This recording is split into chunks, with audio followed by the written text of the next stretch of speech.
चित मंगलाचरण से शुरू करेंगे। मंगलम भगवान वीरो मंगलम गौतमो गणी मंगलम कुंद कुंदाद्यो जैन धर्मोस्तु मंगलम।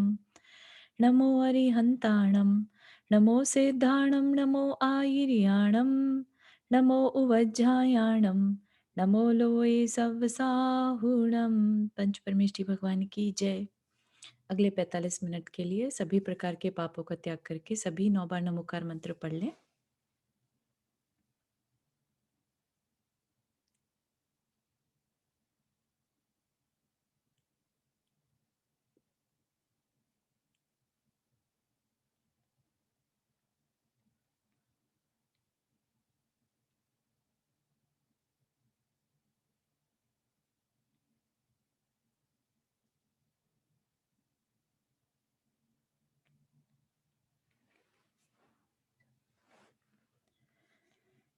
चलिए, तो हम लोग ने पिछली क्लास में, मंडे की क्लास में धर्मनाथ भगवान के चरित्र को पढ़ा था। आज हम उन्हीं के काल में जो अगले बलभद्र और नारायण हुए उनका चरित्र पढ़ेंगे। ठीक है, शुरू करते हैं। अथनंतर इन्हीं धर्मनाथ भगवान के तीर्थ में श्रीमान सुदर्शन नाम का बलभद्र तथा सभा में सबसे बलवान पुरुष सिंह नाम का नारायण हुआ। अतः यहाँ उनका 3 भव का चरित्र कहता हूँ। इसी राजगृह नगर में राजा सुमित्र राजा राज्य करता था। वह बड़ा अभिमानी था, बड़ा मल्ल था। उसने बहुत मल्लों को जीत लिया था। मल्ल होता है जैसे मल्ल युद्ध बोलते हैं ना, बॉक्सिंग जैसे पहले के टाइम में हाथों से जो युद्ध होता था, है ना, बॉक्सिंग टाइप का, वैसा, है ना, उसको मल्ल बोलते हैं, मल्ल युद्ध। तो उसने बहुत मल्लों को जीत लिया था, इसलिए परीक्षक लोग उनकी पूजा किया करते थे, यानी उसे पूज्य मानते थे। वह सदा दूसरों को तृण के समान तुच्छ मानता था। तृण होता है तिनका, है ना, तिनके के समान तुच्छ मानता था और दुष्ट हाथी के समान मदोन्मत्त था। किसी समय मद से उद्दत तथा मल्ल युद्ध को जानने वाला राज सिंह नाम का राजा उसका गर्व शांत करने के लिए राजगिरी नगरी में आया। तो जो ये राजा है, राजा सुमित्र, बहुत ज्यादा मानी है ना। मद से उद्दत मतलब मद से, मान से भरा हुआ और मल्ल युद्ध को जानने वाला। नहीं, सॉरी, ऑपोजिट हो गया। जो राज सिंह नाम का राजा था वो मद से उद्दत और मल्ल युद्ध को जानने वाला था। तो ऐसा राजा राजा सुमित्र के गर्व को शांत करने के लिए राजगृह नगरी में आया। उसने बहुत देर तक युद्ध करने के बाद रंगभूमि में स्थित राजा सुमित्र को हरा दिया, जिससे वह दांत उखाड़े हुए हाथी के समान बहुत दुखी हुआ। कौन दुखी हुआ? राजा सुमित्र, जिसको कि मजा आता था मल्ल युद्ध में दूसरों को हराने में। और यहाँ पर क्या हुआ? वो खुद हार गया। मान भंग होने से उसका हृदय एकदम टूट गया। वह राज्य का भार धारण करने में समर्थ नहीं रहा। अतः उसने राज्य पर पुत्र को नियुक्त कर दिया। सो ठीक ही है, क्योंकि मान ही मानियों के प्राण है ना। तो ये बात बहुत फील करने लायक है कि जब किसी का समाज में रिस्पेक्ट हो बहुत, तो उसके अंदर एक ऑटोमेटिकली एक्सपेक्टेशन बैठ जाती है कि सभी उसकी रिस्पेक्ट करेंगे ही करेंगे, है ना। और अगर किसी कारणवश किसी के भी मान, उसका मान भंग हो जाए, कोई उसका मान ना करे, तो एकदम से उसको ऐसा आघात पहुंचता है जैसे उसकी दुनिया ही लूट गई, है ना। तो ऐसा ही उस राजा को लगने लगा और उस चक्कर में उसने अपना राज्य पुत्र को दे दिया और खुद राज्य को छोड़ दिया। निर्वेद से भरा, निर्वेद होता है मतलब दुख, संसार से दुखी होकर भरा हुआ राजा सुमित्र कृष्णाचार्य के पास पहुंचा। उनके द्वारा कहे हुए धर्म उपदेश को सुनकर दीक्षित हो गया। सो ठीक ही है, क्योंकि मनस्वी मनुष्यों को यही योग्य है। यद्यपि उसने क्रम क्रम से सी निष्क्रीडित आदि कठिन तप किए, तो भी उसके हृदय में अपने पराजय का संकलेश बना रहा। अंत अंत में उसने ऐसा विचार किया कि यदि मेरी इस तपश्चर्या का फल अन्य जन्म में प्राप्त हो, तो मुझे ऐसा महान बल और पराक्रम प्राप्त हो जिससे मैं शत्रुओं को जीत सकूं। ठीक है, तो यहाँ पर उसने क्या कर लिया? दीक्षा का फल या जो तपस्या उसने करी उसका फल मांग लिया क्या हाँ, करा निदान, उसने यहाँ पर? निदान निदान कर कर लिया। लिया, है ना? निदान करके जो पद मिलता है, नॉर्मली वो कौन-सा पद रहता है?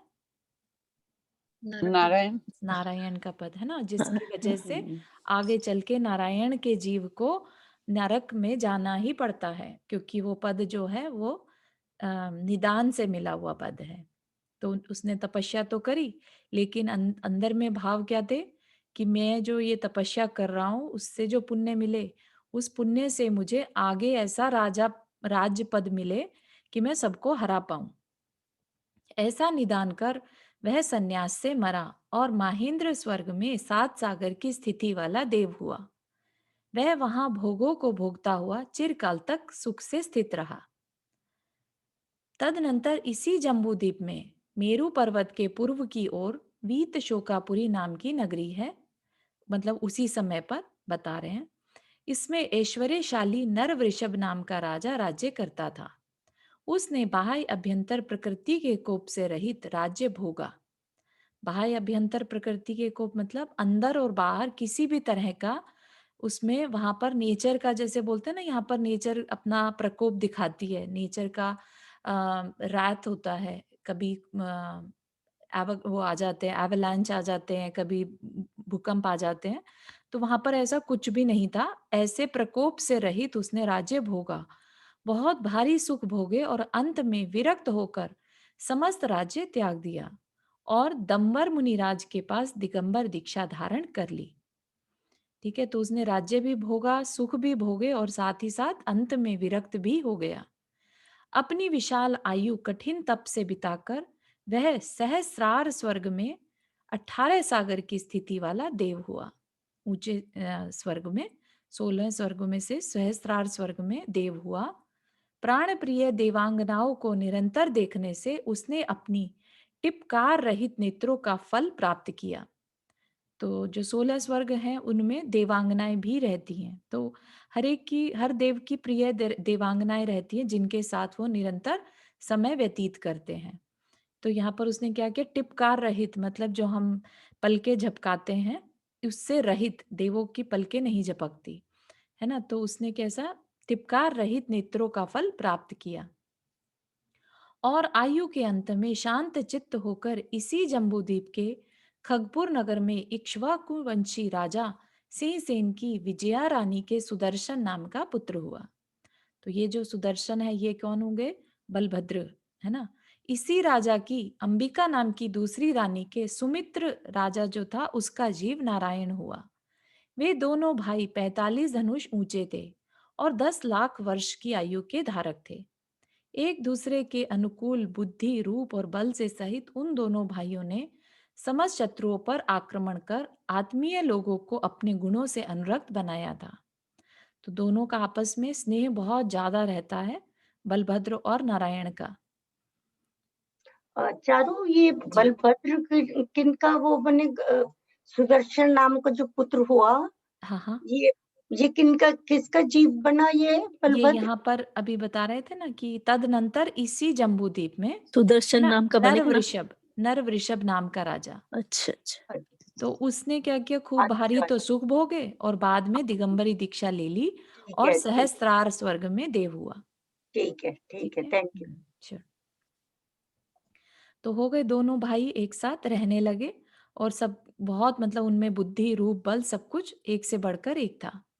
यद्यपि उन दोनों की लक्ष्मी अविभक्त थी, यानी परस्पर बांटी नहीं गई थी, तो भी उनके लिए कोई दोष उत्पन्न नहीं करती थी। सो ठीक ही है, क्योंकि जिनका चित्त शुद्ध है उनके लिए सभी वस्तुएं शुद्धता के लिए ही होती हैं, है ना? तो भाइयों में आपस में प्रेम था, लेकिन इसका ये मतलब नहीं है कि उनके शत्रु नहीं थे, है ना?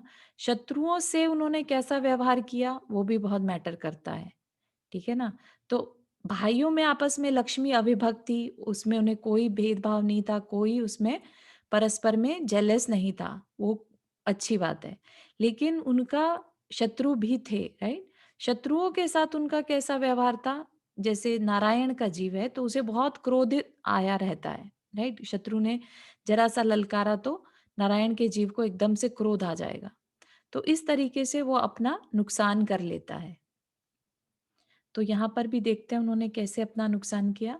अतनंतर इसी भरत क्षेत्र के कुरु जांगल देश में एक हस्तिनापुर नाम का नगर है। उसमें मधु क्रीड नाम का राजा राज्य करता था। वह सुमित्र को जीतने वाला राज सिंह का जीव था। ठीक है ना, तो ये आपस का बैर चलता आ रहा है ना, सुमित्र और राज सिंह का बैर था पिछला, तो वो ही राज सिंह का जीव अभी मधु क्रीड बन गया। उसने समस्त शत्रुओं के समूह को जीत लिया था। वह तेज से बढ़ते हुए बलभद्र और नारायण को नहीं सह सका, इसलिए उस बलवान ने कर स्वरूप, अगेन यहाँ पर जो हमने पिछले वाले उसमें भी सेम पढ़ा था कि कर मांगा, कर मतलब टैक्स, टैक्स स्वरूप अनेकों श्रेष्ठ रत्न मांगने के लिए दंड गर्भ नाम का प्रधानमंत्री भेजा। जिस प्रकार हाथी के कंठ का शब्द सुनकर सिंह क्रुद्ध हो जाते हैं, उसी प्रकार सूर्य के समान तेज के धारक दोनों भाई प्रधानमंत्री के शब्द सुनकर क्रुद्ध हो उठे और कहने लगे कि वह मूर्ख खेलने के लिए सांपों भरा हुआ कर मांगता है। यदि वह पास आया तो उसके लिए वह कर अवश्य दिया जाएगा। तो दोनों ने क्या कहा कि भाई तुम उसे यहाँ पर भेजो, है ना, वो मूर्ख है। इस प्रकार क्रोध से वे दोनों भाई कठोर शब्द कहने लगे और उस मंत्री ने शीघ्र ही जाकर राजा मधुक्रीड को इसकी खबर दी। राजा मधुक्रीड भी उनके दुर्वचन सुनकर क्रोध से लाल शरीर हो गया और उनके साथ युद्ध करने के लिए बहुत बड़ी सेना लेकर चला। युद्ध करने में चतुर नारायण भी उनके सामने आया, उस पर आक्रमण किया, चिरकाल तक उसके साथ युद्ध किया और अंत में उसी के चलाए हुए चक्र से शीघ्र ही उसका सिर काट डाला। दोनों भाई तीन खंड के अधीश्वर, अधीश्वर मतलब स्वामी, तीन खंड के स्वामी बनकर राज्य लक्ष्मी का उपभोग करते रहे। उनमें नारायण आयु का अंत होने पर सातवें नरक गया। उसके शोक से बलभद्र ने धर्मनाथ तीर्थंकर की शरण में जाकर दीक्षा ले ली और पापों के समूह को नष्ट कर परम पद प्राप्त किया। परम पद मतलब सिद्ध पद। देखो, दोनों ही भाई शत्रु सेना को नष्ट करने वाले थे, अभिमानी थे, शूरवीर थे, पुण्य के फल का उपभोग करने वाले थे और तीन खंड के स्वामी थे। फिर भी इस तरह दुष्ट कर्म के द्वारा अलग अलग कर दिए गए। दुष्ट कर्म ये तो नहीं कि इसी भव का हो, तो पिछले भव के कर्म भी हमारे साथ चलते हैं, है ना। नारायण के पद वाले जो राजा था, राजा उसने राजा सुमित्र ने दीक्षा लेकर निदान बांध लिया था, तो उसने अपने कर्म खराब कर लिए थे। तो उस कर्म का फल उसे अगले तीसरे भव में भोगना पड़ा, जिसकी वजह से वो नरक गया। सोचिए, कहाँ तो अपना कल्याण कर सकता था, दीक्षा ले ली थी, मुनि बन गया था और कल्याण कर सकता था, लेकिन विषय भोगों की आसक्ति इतनी ज्यादा थी, मान इतना ज्यादा था कि मैं ऐसा राजा बनूं, सबको हरा सकूं।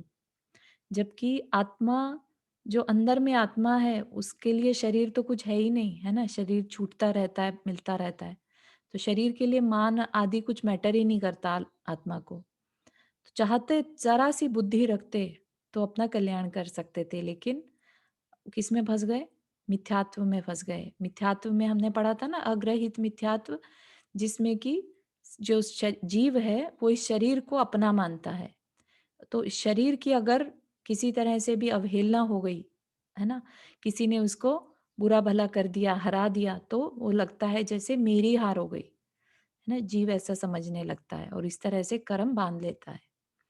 तो जो ज्ञानी है वो जो भी बाहर में हो रहा है उसको अंदर तक नहीं लेके जाने देता, बाहर में है, बाहर का है, ठीक है ना। पाप पुण्य के उदय से सब कुछ हो रहा है, उसको सिर्फ देखता और जानता है कि ठीक है, मैंने ही कुछ ऐसा किया होगा पिछले भव में जिसका आज मुझे फल भोगना पड़ रहा है। तो यहाँ पर भी नारायण जैसे पद को पाने के बाद भी उसकी दुर्गति हो गई पिछले दुष्कर्म के कारण। मोह के उदय से पाप का फल नारायण को ही प्राप्त हुआ, इसलिए पापों की अधीनता को धिक्कार है। पुरुष सिंह नारायण पहले प्रसिद्ध राजगृह नगर में सुमित्र नाम का राजा था, फिर महेंद्र स्वर्ग में देव हुआ। वहां से च्युत होकर इस खगपुर नगर में पुरुष सिंह नाम का नारायण हुआ और उसके पश्चात भयंकर सातवें नरक में नारकी हुआ। मधु क्रीड प्रति नारायण पहले मदोन्मत्त हाथियों को वश करने वाला राजा सिंह नाम का राजा था। फिर मार्ग भ्रष्ट होकर चिरकाल तक संसार रूपी वन में भ्रमण करता रहा। तदनंतर धर्म मार्ग का अवलंबन कर हस्तिनापुर नगर में मधु क्रीड़ हुआ, उसके पश्चात दुर्गति को प्राप्त हुआ। तो यहाँ पर दुर्गति वर्ड लिखा है, तो दुर्गति से मतलब नरक को ही मानना चाहिए, है ना? सुदर्शन बलभद्र, जो कि पहले प्रसिद्ध वीत शोक नगर में नर वृषभ नाम का राजा था, फिर चिरकाल तक, चिरकाल मतलब लंबे समय तक घोर तपश्चरण कर सहस्त्रार स्वर्ग में देव हुआ। फिर वहां से चय कर खगपुर नगर में शत्रुओं को का पक्ष नष्ट करने वाला बलभद्र हुआ, और फिर क्षमा का घर होता हुआ, मतलब क्षमा को धारण करता हुआ, मरण रहित होकर छायिक सुख को प्राप्त हुआ। छायिक सुख मतलब जो अब कभी नष्ट ना हो ऐसा सुख। मरण रहित हो गया तो अब उसको कोई जन्म मरण आगे नहीं करना, इसलिए मरण रहित। तो वो कौन सा पद है? सिद्ध पद, है ना? और उसने क्षमा का घर, मतलब कि अपने शत्रुओं को भी क्षमा कर दिया, और खुद से खुद को भी, अपनी आत्मा में जो उसने गलत काम किए अगर, तो उसमें अपने आप को भी क्षमा मांगी, है ना? खुद को भी क्षमा मांगी और दूसरों को भी क्षमा किया, तो पूर्ण रूप से क्षमा का घर हो गया और इस तरह से अपना कल्याण कर लिया। तो हमने यहाँ पर क्या सीखा कि अगर हमसे गलती हो भी जाए तो हमें प्रायश्चित आदि लेकर अपने आप को आगे बढ़ाना चाहिए, ना कि उसी में ही हम नीचे पड़े रहें, है ना? और मान तो बिल्कुल ही नहीं करना चाहिए, जबकि मनुष्य भव में सबसे ज्यादा मान कष्ट देने वाला होता है, लोभ से भी ज्यादा मान कष्ट देता है। तो उस मान को भी पहचान कर और ये समझना चाहिए कि आत्मा के लिए मान कष्टकारी है ना? तो हमें उस मान से बचना चाहिए। मान सिर्फ शरीर और बुद्धि का कार्य है ना? हमें नीचे की तरफ ले जाने वाली चीज है। तो इसलिए ज्ञानी बनकर उस मान के चक्कर में नहीं पड़ना चाहिए। ठीक है, तो यहाँ पर ये हमारे नेक्स्ट बलभद्र और नारायण का पद का क्लियर हो गया, कहानी पूरी हो गई। अब इसके बाद मगवा चक्रवर्ती, तीसरे चक्रवर्ती की कहानी शुरू होगी। उससे पहले किसी को कोई प्रश्न यहाँ पर? सिंपल ही था, है ना? जैसा हम ये भी धर्मनाथ के समय में हुआ है। हाँ जी, ये भी धर्मनाथ जी के समय में, धर्मनाथ तीर्थंकर के समय में। एक जनरल क्वेश्चन है। जी अम, अभी हमने मान के बारे में बात की ना, तो जी हम किसी को प्रेज करते हैं, जी। राइट? तो हम्म, उनका तो मान बढ़ जाता है ना, जी। तो हम्म। उसमें कोई दुविधा होगी क्या? करने वाले को या सुनने वाले को जिसका मान हमने बढ़ाया, आप उसके मान बढ़ाने में निमित्त बने। वो कोई भी निमित्त तो कोई भी बन सकता है ना? वो जिसका हम प्रशंसा कर रहे हैं, उसको हाँ, देखना है कि वो प्रशंसा से अपने मान को बढ़ाने का प्रयत्न करेगा या अपने अंदर विनम्रता रखेगा, विनय रखेगा कि नहीं, ये मेरे किसी पिछले पुण्य का उदय है कि जो आज मुझे यश मिल रहा है ना? वो ये उसके हाथ में है, वो उस मान को, उस तारीफ को कैसे लेता है, प्रशंसा को। ठीक है ना? और हाँ, अपना काम है यस दूसरे की प्रशंसा करना। हमें हाँ, अपने अवगुणों को तो बताना, है ना? हम्म, और हम्म, दूसरे के गुणों को बताना। हाँ, हम तो अपनी तरफ से सही कर रहे हैं। सामने वाले को देखना है कि अगर ये मेरी प्रशंसा कर रहा है, कहीं मेरे अंदर मान तो नहीं आ रहा है ना? हाँ, तो नुकसान होने के चांसेस सामने वाले के हैं। आप अपनी तरफ से एक होता है, कई लोग जैसे होता है ना, बिना वजह प्रशंसा करते हैं। मतलब इतना उसके लायक भी नहीं है प्रशंसा के, लेकिन फिर भी उनकी आदत है कि बढ़ा चढ़ा के बात को कहना, राइट? तो उस चीज से वैसे बचना चाहिए, क्योंकि सामने वाले का अगर अवेयरनेस कम है और वो मान में आ जाता है, तो आप उसके मान के लिए निमित्त बन रहे हैं। ठीक है, तो जहां तक हो एक जेन्युइन प्रशंसा करिए, लेकिन प्रशंसा करने से कोई आपको नुकसान नहीं है, क्योंकि गुणों की प्रशंसा जितनी करेंगे उतना आपके अंदर उन गुणों की वृद्धि होगी। ठीक है, इस आशय से आप प्रशंसा कीजिए, हम्म, है ना? ओके, सिर्फ उनकी चापलूसी के लिए अगर हम प्रशंसा कर रहे हैं तो वो गलत हो जाएगा, उनका भी नुकसान और अपना भी नुकसान, हाँ, है ना? Okay, thank you. sure। तो हम शुरू करते हैं तीसरे। हाँ, ये जी, वृद्धि वृद्धि होगी मतलब क्या मतलब? अ, आपकी वृद्धि होगी, किसी किसी की प्रशंसा करने से आपकी वृद्धि होगी। हाँ, हाँ, अगुणों की वृद्धि होगी। क्या होता है, ये एक साइंटिफिक है एक्चुअली। जिस चीज़ को हम चाहते हैं, राइट? उसका ध्यान करें, तो वो चीज़ हमारी तरफ अट्रैक्ट भी होती है। ठीक है? तो अगर हम किसी के अंदर गुणों को देख पा रहे हैं, हम उसकी प्रशंसा कर रहे हैं, तो वो ही गुण हमारे लिए भी अट्रैक्ट होंगे। ठीक है ना? ऐसा बोलते हैं कि जैसे किसी के पास धन की कमी है, तो उसको क्या करना चाहिए? धनी व्यक्ति की प्रशंसा करनी चाहिए। ठीक है ना? तो उसकी भी धन की जो प्राप्ति है, उसके चांसेस बढ़ जाते हैं। कोई रोगी है, तो वो जो निरोगी व्यक्ति है, उसकी प्रशंसा करे। क्यों करे? क्योंकि पिछले भव में उसने कुछ अच्छा किया होगा, जो आज उसे निरोगी काया मिली, अच्छा घर वैभव, सुख वैभव मिला, है ना? तो उनकी प्रशंसा करने में कोई बुराई नहीं है कि भई आपके उस कृत्य की अनुमोदना, ठीक है ना? तो आपके अंदर भी फिर उस काम को करने के भाव आएँगे कि मैं भी ऐसा बनूँ, ठीक है ना? इसलिए आपके अंदर उन गुणों की वृद्धि होगी। ठीक है? जैसे आप किसी एक्टर की अगर प्रशंसा करते हैं, तो आप उसको ऑब्जर्व भी कर रहे हैं, राइट? आप उसके जैसा फिर बनने की कोशिश भी करते हैं। आप सिर्फ कमियां ही देखते रहेंगे, तो फिर उसके जैसा बनना भी नहीं चाहेंगे। तो इसलिए गुणों की प्रशंसा करने से हम अपने अंदर उन गुणों की वृद्धि कर सकते हैं। क्यों? ठीक है? समझ में आया? हाँ हाँ, हम्म, थैंक यू। ठीक है, तो तीसरे चक्रवर्ती की कहानी अब शुरू करते हैं। अभी तक मेनली हमने बलभद्र और नारायण के पद के बारे में पढ़ा। अब हम चक्रवर्ती का देखते हैं। उन्हीं धर्मनाथ तीर्थंकर के तीर्थ में तीसरे मगवा चक्रवर्ती हुए, इसलिए तीसरे भव से लेकर उनका पुराण कहता हूँ। श्री वास पूज्य तीर्थंकर के तीर्थ में नरपति नाम का एक बड़ा राजा था। वासुपूज्य भगवान के तीर्थ में एक राजा था। वह भाग्योदय से प्राप्त हुए भोगों को भोग कर विरक्त हुआ था और उत्कृष्ट तपश्चरण कर मरा। ठीक है, तो यहाँ तक तो सेम ही है कि भोग मिले, विरक्त हो गया और उत्कृष्ट तपस्या करी और उसके बाद समाधि मरण कर लिया। अंत में पुण्योदय से मध्यम ग्रहवेग में अहमिंद्र हुआ। 16 स्वर्ग से भी ऊपर उसका जन्म हुआ, उस देव बना, अहमिंद्र पद मिला, जहां पर कि देवांगनाएं नहीं रहती और सभी अपने आप में इंद्र होते हैं।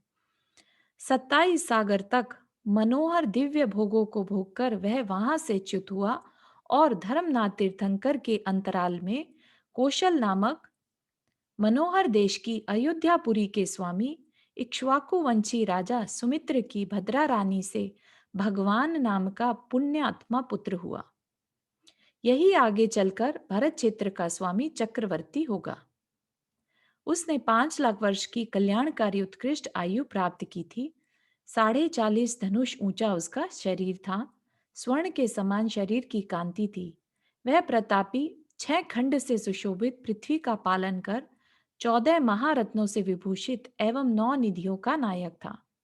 मतलब चक्रवर्ती जो है, सारे मनुष्यों में, चाहे वो विद्याधर हो, चाहे वो भूमि गोचरी राजा हो, सब में उत्कृष्ट राजा, सबसे ज्यादा वैभव अगर किसी का है तो वह चक्रवर्ती का होता है। चक्रवर्ती को मनुष्यों का राजा भी कहते हैं।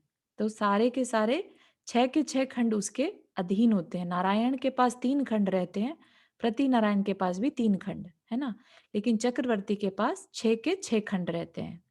तो पूरे भरत क्षेत्र का वो एक अकेला स्वामी हो जाता है।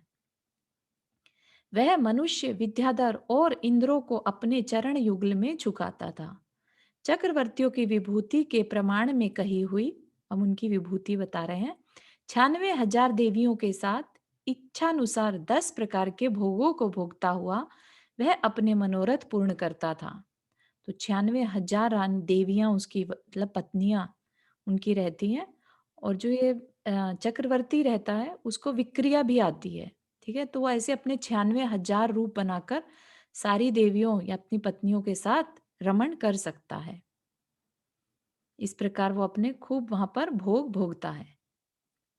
किसी एक दिन, कुछ कह रहे हैं रीटा जी?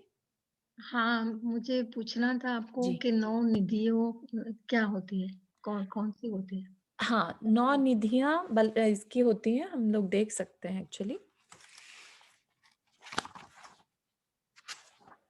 हाँ, 14 रत्न और 9 निधियां होती है ना, तो रत्नों में तो चक्र रत्न, छत्र रत्न, असी, दंड, ये सब आ गए, जो सेनापति, पुरोहित, हाथी, ये सब है ना। और 9 निधियां हैं, काल, महाकाल, माणवक, पिंगल, नैसर्प, पद्म, पांडुक, शंख और सर्वरत्न।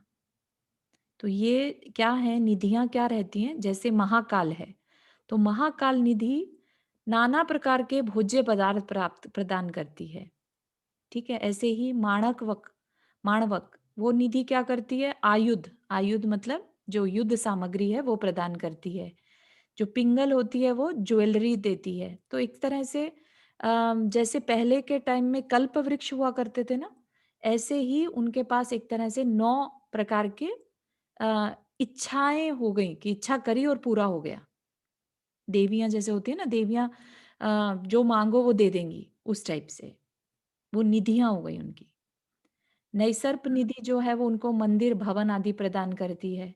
पद्म निधि उनको वस्त्र प्रदान करती है। पांडुक निधि उनको धान्य, और शंख उनको वादित्र। तो इस तरह से ये 9 निधियां। ठीक है। इसका कहाँ पे रेफरेंस मिल सकता है? हाँ, ये जैन तत्व विद्या है, उसमें बताया हुआ है अच्छा, ना। हाँ ओके। हाँ, तो इसका वो मनचाहा उपयोग करता है, और फिर भी ये कभी खत्म नहीं होती उसके पास। और ये सिर्फ चक्रवर्ती पद जब प्राप्त होता है तभी मिलती हैं। जैसे ही चक्रवर्ती पद छोड़ा तो ये भी चली जाती हैं। ऐसा नहीं कि आगे कैरी फॉरवर्ड होंगी, ये सिर्फ उस पद के साथ होती हैं। ठीक है, ऐसा नहीं कि ये अपने बच्चों को दे सकेगा। तो उसी भव में होती है। बस उसी भव में होती हैं। जब चक्रवर्ती चक्र रत्न की उत्पत्ति होती है तभी ये सब उसे मिलता है। अच्छा, हम्म। थैंक जी यू। जी, रुक्मिणी जी आपने हाथ रेस किया। हाँ नहीं, मैंने ये रीटा जी को बताने के लिए किया, जो एक जैन तत्व विद्या तो आपने बताया ना, जो हम्म, ये मुनि प्रमाण सागर महाराज जी के भी इसके ऊपर प्रवचन वगैरह हैं यूट्यूब के ऊपर, अगर सुनना चाहेंगी तो। जी जी, उन्हीं की लिखी हुई है जैन तत्व हाँ, विद्या उन्हीं एक्चुअली। की हुई है। हाँ हाँ। हम्म। तो तुम्हारे पास है ये चारों? हाँ जी, हाँ जी, ये पीडीएफ है या तुम्हारे पास बुक है? उस पीडीएफ है मेरे पास। हाँ अगर पीडीएफ है तो प्लीज मेरे पास भेजोगे, मैं उसको ढूंढ रही थी लेकिन मुझे मिली नहीं। मेरे जी पास जी जी यूट्यूब के लिंक तो है, जी तो जी मेरे पास प्लीज भेजना, या तो सबके पास ही भेज देना, नहीं तो मेरे पास भेजना, मैं पढ़ूंगी। जी जी जी जी। ये 51 पेज पे है, राइट? 51 पेज पे है 9 निधियां। हाँ जी, सही कहा आपने, बहुत सही। याद करके भेजना चारों। ओके, थैंक जी। यू। हम्म। चलिए, तो अभी हम कहाँ पर? इसमें प्रमाण सागर जी के प्रवचन भी है। हाँ, वो ही बता रहे हैं वो, है ना। ठीक है, तो देख लिया हमने। ठीक है, 9 निधियां उनके पास और 14 रत्न। तो एक तरह से जो राज्य, उत्कृष्ट राज्य चलाने के लिए एक राजा के पास जो कुछ भी पॉसिबल हो सकता है वो चक्रवर्ती के पास रहता है। तो उनकी 96,000 रानियों के साथ वो अपना खूब भोग भोगते थे। किसी एक दिन मनोहर नामक उद्यान में अकस्मात अभय घोष नामक केवली पधारे। उस बुद्धिमान ने उनके दर्शन कर 3 प्रदक्षिणाएं दी, वंदना की, धर्म का स्वरूप सुना, उनके समीप तत्वों के सद्भाव का ज्ञान प्राप्त किया। विषयों में अत्यंत विरक्त होकर प्रिय मित्र नामक पुत्र के लिए साम्राज्य पद की विभूति प्रदान करी, और बाह्य अभ्यंतर परिग्रह का त्याग कर संयम धारण कर लिया। तो इतना वैभवशाली पद होने के बाद भी, है ना, और कितनी उनकी सरलता थी अंदर में, कि एक उपदेश सुनकर, है ना, और अपना सब कुछ छोड़ दिया, तिनके के समान सब कुछ छोड़ दिया। तो ऐसा हमें उनसे सीखना चाहिए कि किस तरह से अपना परिग्रह पर अभिमान नहीं करना, और रेडी रहना जब मौका मिले उसको छोड़ने के लिए। वह शुद्ध सम्यक दर्शन तथा निर्दोष चरित्र का धारक था, शास्त्र ज्ञान रूपी संपत्ति से सहित था। उसने द्वितीय शुक्ल ध्यान के द्वारा ज्ञानावरण, दर्शनावरण और अंतराय, इन 3 घातिया कर्मों का विघात कर दिया था।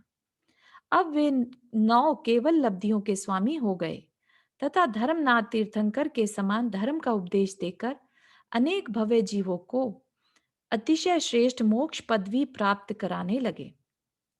तो यहाँ पर क्या बता रहे हैं कि उन्होंने क्या किया? शुक्ल ध्यान लगाया, जो कि कारण होता है कर्म को काटने का, ठीक है? तो घातीय कर्मों का विघात कर दिया, तो क्या हो गया? उनको केवल ज्ञान प्राप्त हो गया। अब वे 9 केवल लब्धियों के स्वामी हो गए।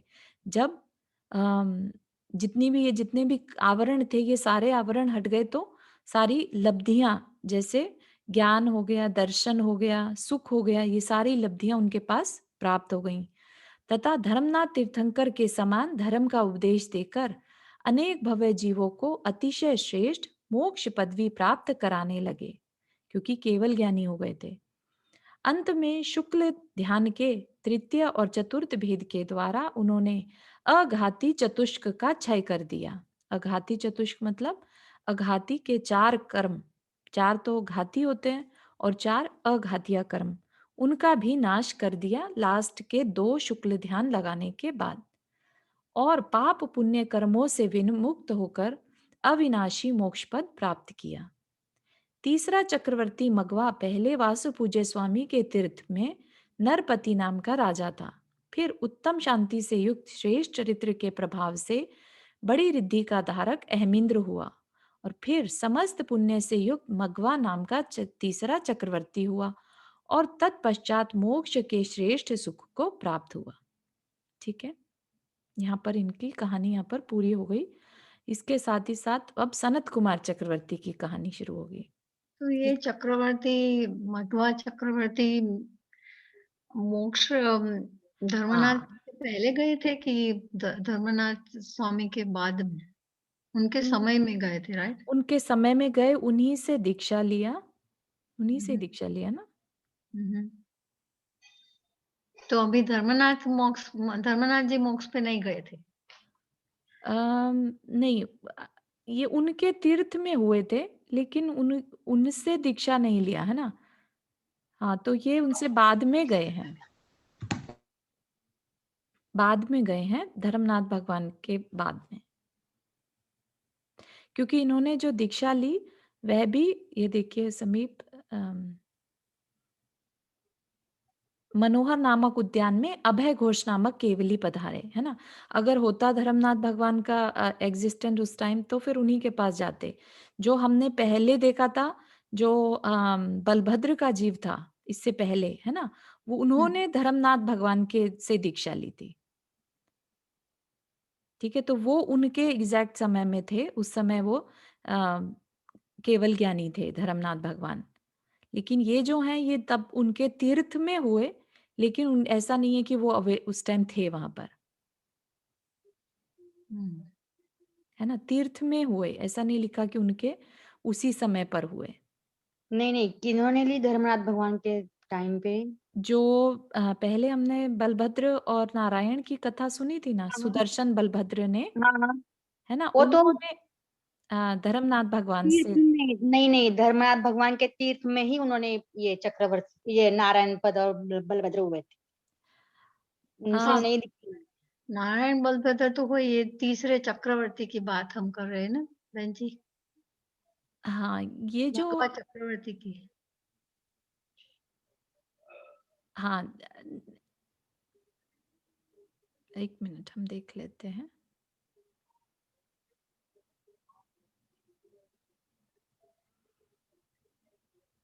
हाँ, नहीं नहीं, ये देखिए ना, यहाँ पर उसके शोक में बलभद्र ने धर्मनाथ तीर्थंकर की शरण में जाकर दीक्षा ले ली, है ना। तो बलभद्र ने धर्मनाथ तीर्थंकर की शरण में, मतलब उन्हीं के सामने तीर्थंकर दीक्षा ली, है ना।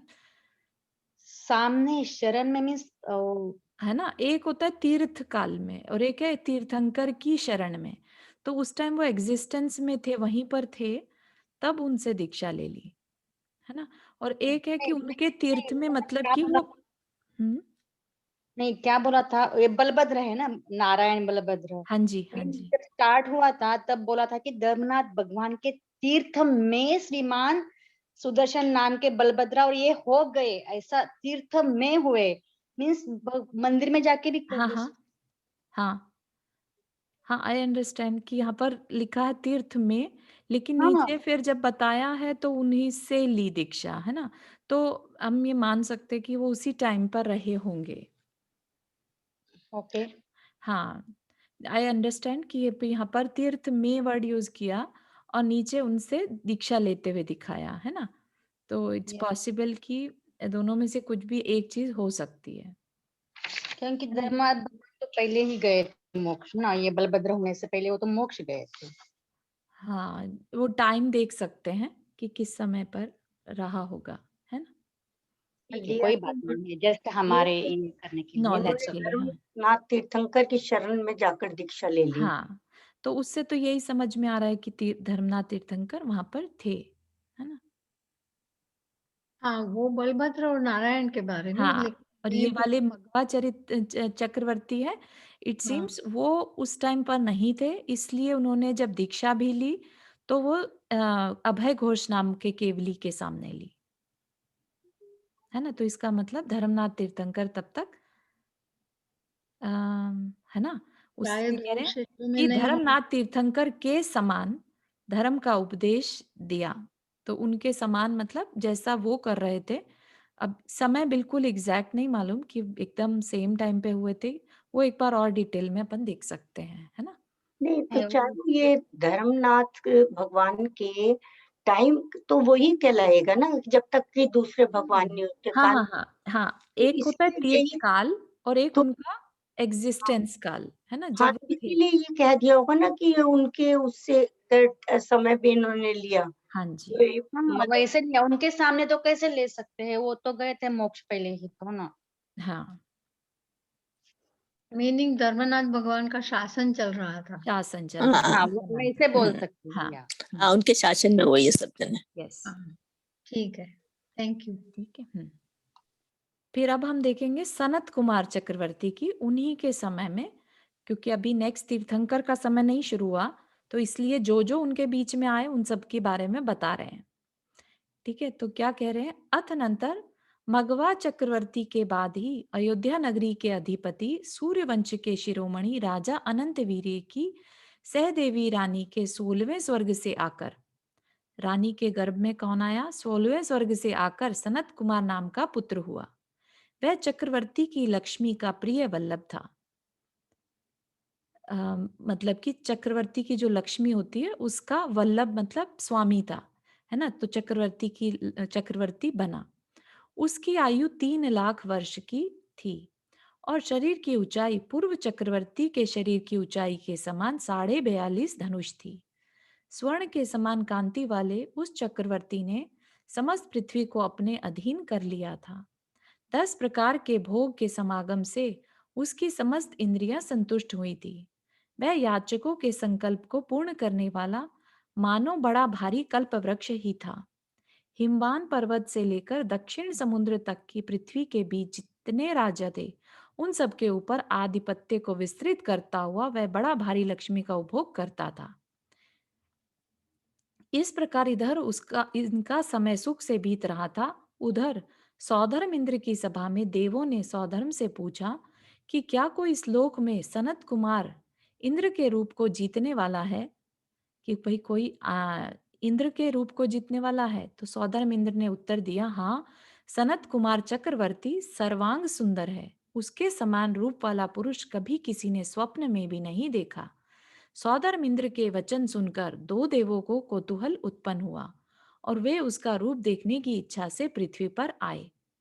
जब उन्होंने सनत कुमार चक्रवर्ती को देखा तब सौधर्म इंद्र का कहना ठीक है, ऐसा कहकर वे बहुत ही हर्षित हुए।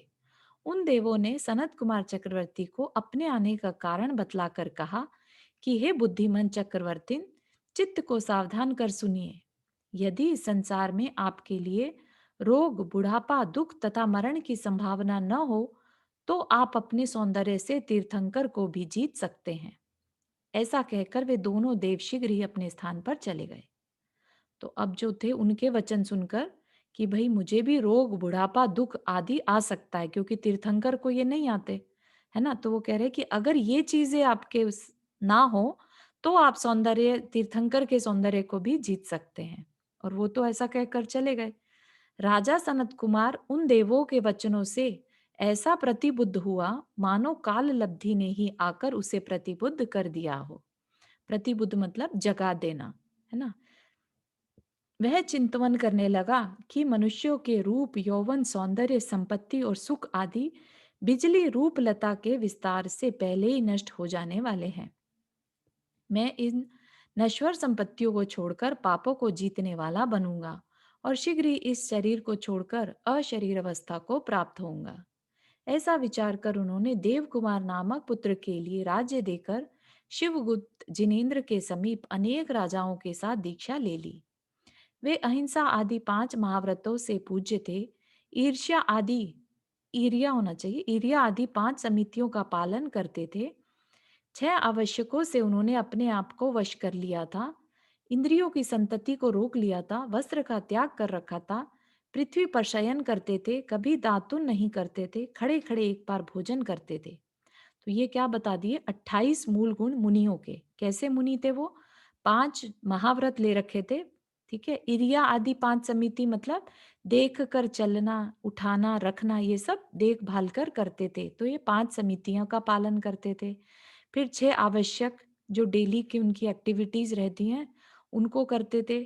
उसके द्वारा अपने को वश में कर लिया और इंद्रियों की संतति को रोक दिया। इंद्रियों की संतति मतलब इंद्रिय के विषयों को रोक दिया। इंद्रियां जो मांगती थी वैसा नहीं कि रसना इंद्रिय ने कहा मुझे आज ये खाना है तो वैसा ही बस खाना है आज, है ना, या ये पहनना है तो ऐसा ही पहनना है, कुछ नहीं। इंद्रियों की संतति मतलब इंद्रियों को आगे बढ़ने से रोक दिया। वस्त्र का त्याग कर रखा था, है ना, दिगंबर थे। वे पृथ्वी पर शयन करते थे। कभी दातून नहीं करते थे। दातून मतलब ब्रश, है ना। खड़े खड़े एक बार भोजन करते थे। इस प्रकार 28 मूल गुणों से अत्यंत शोभायमान थे। 3 काल में योग धारण करना, वीर आसन आदि आसन लगाना और एक करवट से सोना आदि शास्त्रों में कहे हुए उत्तर गुणों का निरंतर यथा योग्य आचरण करते थे। तो मुनियों के बहुत सारे उत्तर गुण भी होते हैं, मूल गुण और उत्तर गुण। मूल गुणों का पालन करना उनके लिए अनिवार्य है और उत्तर गुणों में अगर दोष लग भी जाए तो वो उसका प्रायश्चित लेकर उसको फिर से स्थित कर सकते हैं। जैसे एक करवट से सोना, है ना, 3 काल में योग धारण करना, सामायिक आदि करना, वीरासन आदि आसन लगाना, आसन कठिन कठिन आसन लगाना, इस तरह के जो आचरण है वो उत्तर गुण का भी वो पालन करते थे। वे पृथ्वी के समान क्षमा के धारक थे। पानी के समान आश्रित मनुष्यों के संताप को दूर करते थे। पर्वत के समान अकंप थे, मतलब कि किसी से कंपायमान नहीं होते थे। परमाणु के समान निसंग थे, मतलब कि जैसे परमाणु किसी के साथ नहीं जुड़ता, परमाणु परम अणु, है ना, तो वैसा वो निसंग थे, किसी के आश्रित या किसी से जुड़े हुए नहीं थे। आकाश के समान निर्लेप थे, बिना निर्लेप मतलब संलग्न नहीं होना, इन्वॉल्व नहीं होना। समुद्र के समान गंभीर थे। चंद्रमा के समान सबको आह्लादित करते थे। सूर्य के समान देदीप्यमान थे। तपाए हुए स्वर्ण के समान भीतर बाहर शुद्ध थे। दर्पण के समान समदर्शी थे। जैसे दर्पण सबको एक जैसा दिखाता है, चाहे कोई भी उसके सामने आके खड़ा हो जाए, ऐसा दर्पण के समान समदर्शी थे। कछुए के समान संकोची थे। सांप के समान कहीं अपना स्थिर निवास नहीं बनाते थे। हाथी के समान चुपचाप गमन करते थे। श्रृंगाल के समान सामने देखते थे। उत्तम सिंह के समान शूरवीर थे और हिरण के समान सदा विनिद्र यानी जागरूक रहते थे। जैसे हिरण एकदम अवेयर रहता है ना, कि कहीं भी हल्की सी आवाज हुई तो वो भाग खड़ा होता है, वैसा। उन्होंने सब परिचय जीत लिए थे। परिचय रहता है कष्ट, सब कष्टों को उन्होंने जीत लिया था। 22 परिचय जो होते हैं मुनियों को सहन करने रहते हैं, तो उन्होंने सबको जीत लिया। सब उपसर्ग सह लिए थे और विक्रिया आदि अनेक रिद्धियां प्राप्त कर ली थी। ये किन की बात कर रहे हैं हम? चक्रवर्ती होने के बाद, इतना वैभव होने के बाद उन्होंने जो मुनिचर्या है वो बहुत अच्छे से उत्कृष्ट रूप से निभाई। फिर क्या किया उन्होंने? छपक श्रेणी पर आरूढ़ होकर, छपक श्रेणी पर आरूढ़ मतलब 12वें गुण स्थान में पहुंचकर 2 शुक्ल ध्यानों के द्वारा घातीय कर्म को नष्ट कर केवल ज्ञान उत्पन्न किया। मतलब 13वें गुण स्थान में पहुंच गए, केवल ज्ञानी हो गए। तदनंतर अनेक देशों में विहार कर अनेक भव्य जीवों को समीचीन धर्म का उपदेश दिया और कुमार्ग में चलने वाले मनुष्यों के लिए दुर्गम मोक्ष का समीचीन मार्ग सबको बतलाया। जब उनकी आयु अंतर्मुहूर्त की रह गई, तब तीनों योग का निरोध कर, तीनों योग मतलब मन वचन और काय, तीनों योग का निरोध कर सब कुछ रोक दिया उन्होंने और समस्त कर्मों के क्षय से उत्पन्न होने वाला अविनाशी मोक्ष पद प्राप्त किया। जिन्होंने अपने जिनेंद्र के समान शरीर से सनत कुमार इंद्र को जीत लिया, जिन्होंने अपने पराक्रम के बल से दिशाओं के समूह पर आक्रमण किया और धर्म चक्र द्वारा पापों का समूह नष्ट किया, वे श्री सनत कुमार भगवान तुम सबके लिए शीघ्र ही लक्ष्मी प्रदान करें। तो इस प्रकार हमने इस वाले चैप्टर में धर्मनाथ तीर्थंकर पढ़ा का चरित्र पढ़ा, सुदर्शन बलभद्र, पुरुष सिंह नारायण, मधुक्रीड प्रति नारायण, मगवा और सनत कुमार चरित्र के पुराण करने वाला पर्व समाप्त किया। ठीक है, किसी को कोई प्रश्न यहाँ पर? ये नेक्स्ट चैप्टर हम नेक्स्ट वीक मंडे को पढ़ेंगे। अभी Thursday and Friday we will do छैटाला।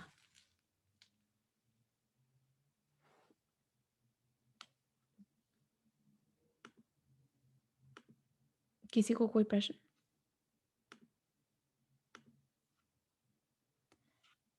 जिन मानी स्तुति कर ले। जावाणी के ज्ञान से सूझे लोकालोक, सोवाणी मस्तक धरो सदा दे तो दोग। हे जिन वाणी भारती तो ही जपो दिन रैन, जो तेरा शरणा गए सो पावे सुख चैन। 9 बार नम करना।